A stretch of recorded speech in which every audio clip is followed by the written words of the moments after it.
দেশের জন্ম ইতিহাসটাই ঠিক নাই। পত্রিকার অফিসের সামনে দেখি গরু জবাই হয়। এই দেশে আমরা বাস করি, কী সাংবাদিকতা আমরা করব? হারিস চৌধুরী বিএনপি নেতা 11 বছর কোথায় ছিলেন? সেই রিপোর্ট করার কারণে আমাকে প্রেস ক্লাবে, আমি আসি না প্রেস ক্লাবে, একদিন আসার পরে আমাকে বললেন যে ভাই এটা বোধহয় ঠিক হলো না। একটা বড় পত্রিকা 3 দিন বাদে আমার ওই রিপোর্ট নিয়ে পুলিশের বরাত দিয়ে বললো রিপোর্টটা সত্য না। কিন্তু আখেরে কি হলো? আখেরে প্রমাণিত হয়েছে যে ওই রিপোর্টটা কারেক্ট ছিল। এবং উনি প্রফেসর মাহমুদুর রহমান, যিনি হারিস চৌধুরীর হিসেবে মারা গেছেন, এবং এটা হারিস চৌধুরীর লাশ, এটা প্রমাণিত হয়েছে। আমরা সংস্কার কথা বলছেন, সংস্কার হওয়া উচিত ইতিহাসের। ইতিহাসের সংস্কার হওয়া উচিত এই কারণে আমি বলছি যে এখানে সরকার বদলায়, ইতিহাস বদলে যায়। বাংলাদেশের জন্ম ইতিহাসটাই ঠিক নাই। আমরা এখনই জানি না যে আমরা কোথায় আছি দাঁড়িয়ে। সরকার বদলে গেলে এইটাই হবে, যেটা আজকে এই যে প্রক্রিয়াটা চলছে, আমি মনে করি এটা, মাফ করবেন কামাল আহমেদ, আপনার সামনে বলছি, এই এই এই যে প্রক্রিয়াটা, এই যে কাজটা আপনি দিনরাত কাজ করছেন, এটা অর্থহীন হয়ে যাবে রাজনৈতিক সরকার যদি এটা বাস্তবায়ন না করে। আপনি বাস্তবায়ন করে যেতে পারবেন না, এই সরকার পারবে না, পরের সরকার আসলেই এটা হবে। পত্রিকার অফিসের সামনে দেখি গরু জবাই হয়। এই দেশে আমরা বাস করি, কী সাংবাদিকতা আমরা করব? আমি তো সাংবাদিকতা দেখি না এই অবস্থা দিয়ে।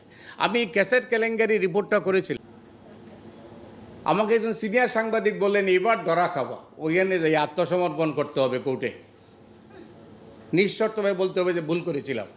কিন্তু আমি হেসেছিলাম তখন, কারণ আমার হাতে ক্যাসেট ছিল এবং আমি আদালতে প্রমাণ করেছি যে এটা ক্যাসেট ছিল এবং এটা সত্য ঘটনা।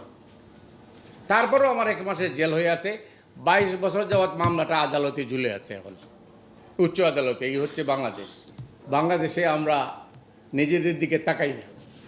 আর এই যে সাংবাদিকরা অ্যাক্রিডিটেশন বাতিল হয়, বাতিল তো আমারও হয়েছে, রাজনৈতিক কারণে না, সাংবাদিকতার কারণে। এখন তো রাজনৈতিক কারণে হচ্ছে। আজকে আমরা যে কথা বলছি, কদিন পরে যদি সরকার বদলায় কোনো কারণে, আমরা মনে চিরস্থায়ী তো না কিছুই, তখন আমরা আবার আদালতের কাঠগড়ায় ওই জিল্লুর রহমান সাহেব আমাদের দাঁড় করাবেন যে উনার কারণেই যে এরা সরকারের পক্ষে বলেছিল। আমার মনে হয় সরকার ভালো কাজ করে, সরকারকে প্রশংসা করেন, কিন্তু খারাপ কাজ করতে এটা বলতে অসুবিধাটা কোথায়?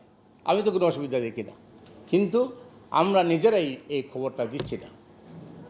এই উপদেষ্টা পরিষদ, আমি এই যে প্রেস সেক্রেটারিকে সামনে রেখে বলি, সবাই কি ফেরেস্তা নাকি? খারাপ কাজ হচ্ছে না, কিন্তু একটা কাগজ কি লিখছে বলেন?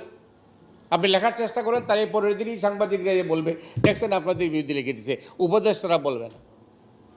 অনেক খবর আমাদের কাছে আসছে, কিন্তু আমি তো এই খবর দিচ্ছি না। তার কত লিখব?